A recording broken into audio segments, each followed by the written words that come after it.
సుగాలి ప్రీతి కేసుని రాజకీయంగా ఎంత వాడుకోవాలనో అంత వాడుకొని లబ్ధి పొంది ఆ కుటుంబానికి తీవ్ర అన్యాయం చేసి ప్రజలని ఏమార్చిన ఒక దగాకోరు రాజకీయ నాయకుడు పవన్ కళ్యాణ్.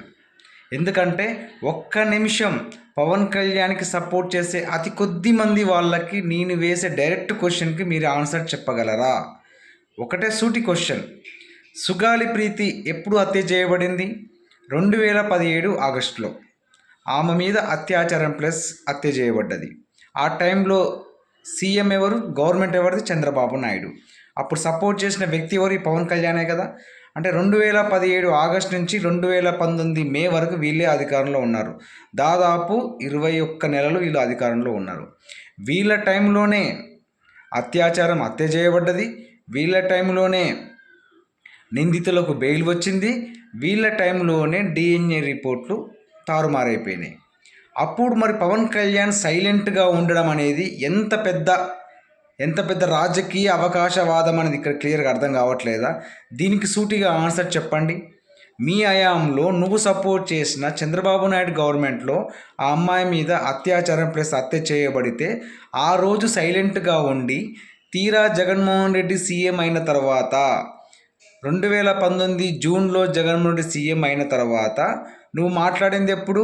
2019 డిసెంబర్లో నువ్వు జగన్మోహన్ రెడ్డి మీద మాట్లాడినావు ఈ సుగాలి ప్రీతికి న్యాయం చేయాలని. మరి మీరు అధికారంలో ఉన్నప్పుడు మీరు ఎందుకు న్యాయం చేయలేకపోయారు? అయినా కూడా నువ్వు మాట్లాడక ముందే జగన్మోహన్ రెడ్డి 2019 జూన్లో సీఎం అయిన తర్వాత అక్టోబర్లోనే దీన్ని సిబిఐకి ఎంక్వైరీకి ఇచ్చిండు, ఇన్వెస్టిగేషన్కి ఇచ్చిండు.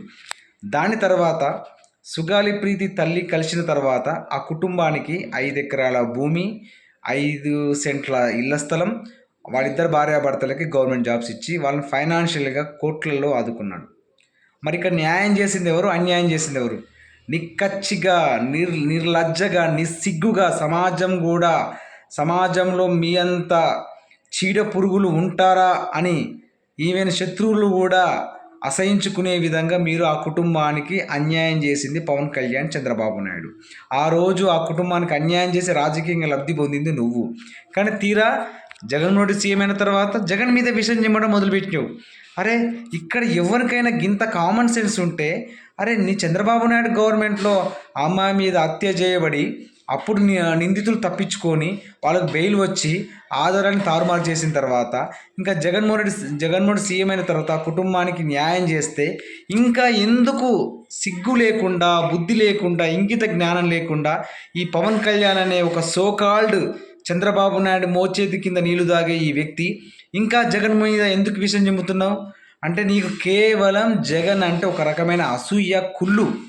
జగన్ని డైరెక్ట్గా ఎదుర్కోలేక ఇట్లాంటి కుట్ర రాజకీయాలకి పాల్పడతావు. పోనీ మరి నువ్వు అధికారంలోకి వచ్చినాక ఈ 15 నెలలు ఎందుకు న్యాయం చేయలేకపోయినావు? ఇప్పుడు నువ్వేం మాట్లాడుతున్నావు? ఆల్రెడీ రిపోర్ట్లు తారుమారైపోయినాయి, ఇక మనం ఏం చేయలేము, సిబిఐ అందుకే కేసు పక్కకు పడేసింది. మరి సెంట్రల్లో స్టేట్లో ఉన్నది నువ్వే కదా, నువ్వు డీసీఎం పోస్ట్లో ఉన్నావు కదా. మరి నువ్వు డైరెక్ట్గా ఆ ఫైల్ని ముందు తీసుకొచ్చి ఆ కుటుంబానికి న్యాయం చేయవచ్చు కదా, నిందితులని కఠినంగా వాళ్ళని శిక్షించవచ్చు కదా. కానీ చేయలేవు. ఎందుకంటే చంద్రబాబు నాయుడు పీరియడ్లోనే వాళ్ళ కుటుంబానికి అన్యాయం జరిగిపోయింది, రిపోర్ట్లు తారుమారైపోయినాయి. మరి ఇప్పుడు చెప్పు, ఇప్పుడు ఆ కుటుంబానికి న్యాయం చేసింది జగన్, తీవ్ర అన్యాయం చేసి రాజకీయంగా వాడుకున్నది నువ్వు కాదా? ఇప్పటికైనా ఆలోచించండి. పవన్ కళ్యాణ్ సపోర్ట్ చేసే వ్యక్తులు అతి కొద్ది వ్యక్తులు. దీనికి స్ట్రైట్గా ఆన్సర్ చేయండి.